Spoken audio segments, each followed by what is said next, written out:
Assalamualaikum warahmatullahi wabarakatuh. Kembali lagi ya di channel Lastris Corner. Nah, kali ini kita akan membahas soal-soal Olimpiade Biologi tahun 2019 ya, tingkat kabupaten. Nah, di video kali ini kita akan membahas soal Olimpiade nomor 4 tahun 2019.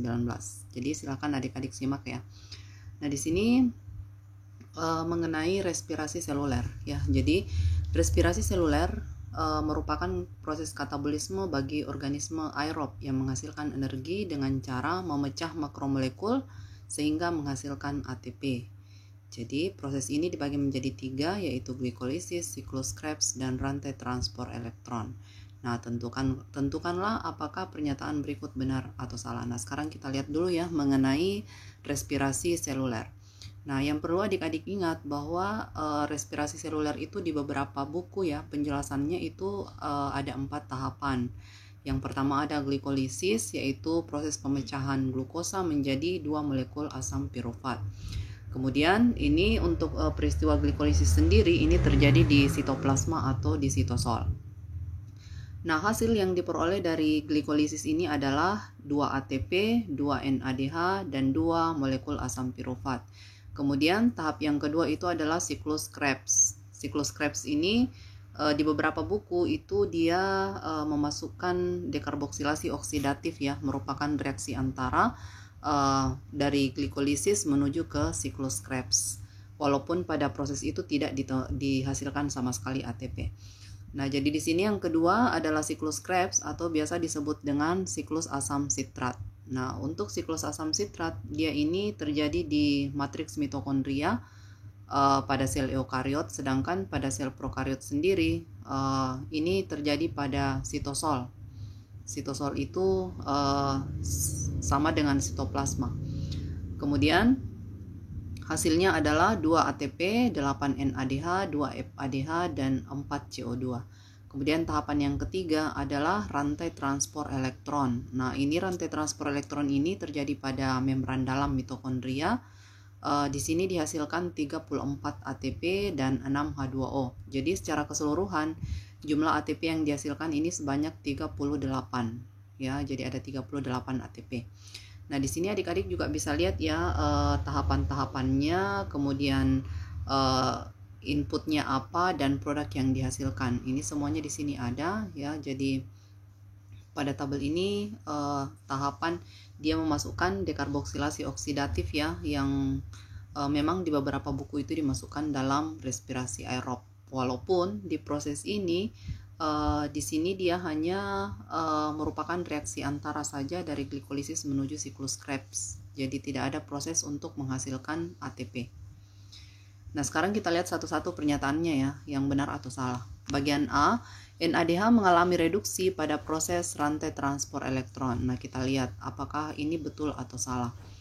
Nah, di sini adik-adik bisa lihat di sini ada perubahan, ada NADH ya.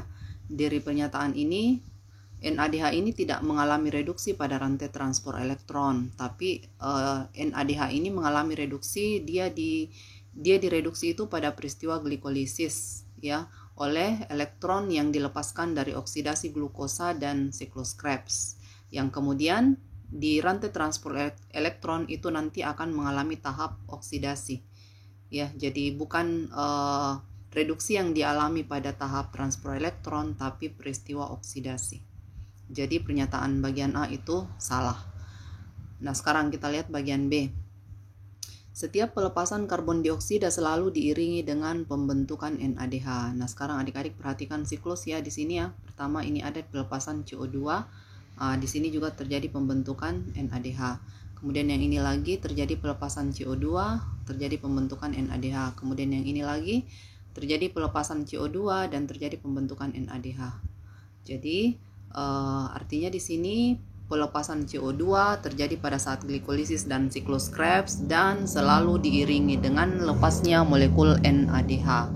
Jadi pernyataan bagian B ini benar. Nah, sekarang kita lihat pernyataan C. Semua jenis makromolekul harus melewati ketiga fase utama respirasi seluler untuk menghasilkan ATP.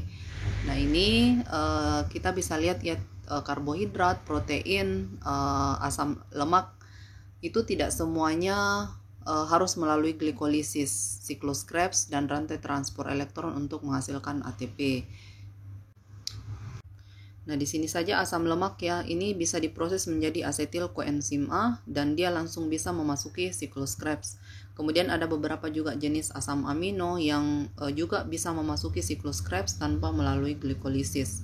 Bahkan glukosa sudah menghasilkan ATP sebelum dia memasuki siklus Krebs ataupun rantai transport elektron. Jadi pernyataannya salah. Jadi adik-adik bisa lihat di bagian ini lebih jelas ya. Protein, karbohidrat, lemak. Jadi tidak semua dari ketiga molekul besar ini harus melewati peristiwa glikolisis. Jadi contohnya asam lemak ini dia langsung masuk ke peristiwa siklus Krebs. Kemudian ini juga asam amino, ada yang bisa melewati glikolisis, ada juga yang bisa langsung ke siklus Krebs atau membentuk asetil-CoA pada dekarboksilasi oksidatif. Jadi pernyataannya salah. Bagian D. Selama respirasi aerob berlangsung, pH matriks mitokondria lebih rendah dibandingkan ruang antar membran. Jadi ini pH ya, derajat keasaman. Nah, di sini saat respirasi aerob berlangsung, ini akan terjadi pergerakan ion H+ dari matriks mitokondria menuju ke ruang antar membran. Nah, ini karena adanya pergerakan ion H+ ini akan menyebabkan pH ruang antar membran mitokondria itu bisa lebih rendah atau bersifat asam dibandingkan dengan matriks mitokondria. Maka pernyataannya ini adalah salah. Ya, jadi di sini dia bilang matriks mitokondria lebih rendah dibandingkan ruang antar membran. Harusnya terbalik ya, ruang antar membran yang pH-nya lebih rendah dibandingkan matriks mitokondria.